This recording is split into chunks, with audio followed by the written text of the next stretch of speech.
Hello guys, welcome to only my talks. Bigg Boss season 8 ప్రారంభమైంది. ఈసారి హౌస్లోకి చాలా మంది కొత్త ముఖాలు ఎంట్రీ ఇచ్చాయి. ఆదివారం ఎపిసోడ్లో హోస్ట్ కింగ్ నాగార్జున ఒక్కొక్కరిని ప్రేక్షకులకు పరిచయం చేసి ఇద్దరిద్దరిని హౌస్లోకి పంపించారు.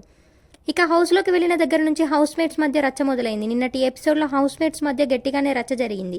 శేఖర్ భాష వితంతవాదానికి ఆకుల సోని అదిరిపోయే కౌంటర్ ఇచ్చింది. నాగార్జున ముందే చెప్పారు ఈసారి హౌస్లో అన్ని అన్లిమిటెడ్గా ఉంటాయి అని. అన్నట్టుగానే నిన్నటి ఎపిసోడ్లో గొడవలు అన్లిమిటెడ్గా జరిగాయి. నిన్నటి ఎపిసోడ్లో ఒకప్పటి హీరో ఆదిత్య ఓం నాగమణి కంటే దగ్గరికి వచ్చి సారీ చెప్పాడు. హౌస్లో నుంచి ఎవరిని బయటకు పంపాలి అంటే నేను నీ పేరు కావాలని చెప్పలేదు అని క్లారిటీ ఇచ్చాడు. మణికంఠ కాస్త పొగరుగా పర్లేదు అంటూ అక్కడి నుంచి వెళ్ళిపోయాడు. ఆ తర్వాత నిఖిల్ మణికంఠతో మాట్లాడాడు. ఆదిత్య ఓం పెద్దోడు, సారీ చెప్తే అలా గౌరవం లేకుండా మాట్లాడకూడదు అని ఏదో చెప్పాడు.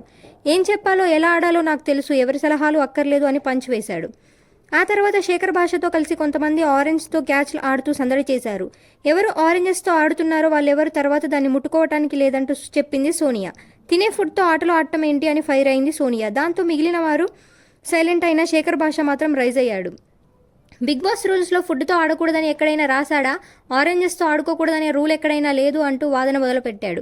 నీకు ఇచ్చిన ఫుడ్ నువ్వే కింద పడేసి తొక్కు, డ్రైనేజ్లో పడేసుకో, టేబుల్ పైన పెట్టుకో, కానీ అది వేరే వాళ్ళకి తినడానికి ఇవ్వకు అని అంది సోనియా. ఎవరైతే దాన్ని తినాలనుకుంటున్నారో, మనుషుల్లాగా తిందామనుకుంటున్నారో వాళ్ళకి మాత్రం ఇవి పెట్టకండి అంటూ కాస్త గట్టిగానే ఇచ్చి పడేసింది సోనియా. లాంచింగ్ రోజు సెలబ్రిటీ టాస్కుల్లో గెలిచిన 3 జంటలకు కంగ్రాట్స్ చెప్పిన బిగ్ బాస్ అసలైన ఆటను అప్పుడు మొదలు పెట్టారు. గెలిచిన 3 జంటలలో ఉన్న నిఖిల్, యష్మి, బేబక్క, శేఖర్, నబిల్, నైనికాలకు హౌస్ చీఫ్ టాస్క్ పెట్టారు. అతుక్కొని ఉండండి, వదలకండి అంటూ జరిగిన మొదటి టాస్క్లో గెలిచి మొదటే హౌస్ చీఫ్ అయ్యాడు నిఖిల్. తర్వాత మిగిలిన 5 కోస్ట్ టాస్క్లో పోటీ పడగా సైనిక గెలిచింది. చివరిలో మిగిలిన 4 మరో టాస్క్ పెట్టకుండా బిగ్ బాస్ మెలికపెట్టాడు.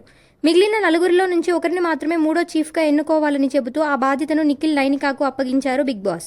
రకరకాల కారణాలతో యష్మిని మూడో చీఫ్గా ఎన్నుకున్నారు. నిఖిల్, సైనిక ఈ నిర్ణయాన్ని నబిల్ తప్పుపట్టగా అతనికి సోనియా సపోర్ట్గా నిలిచింది. తమ నిర్ణయాన్ని నిఖిల్, సైనిక సమర్థించుకున్నారు.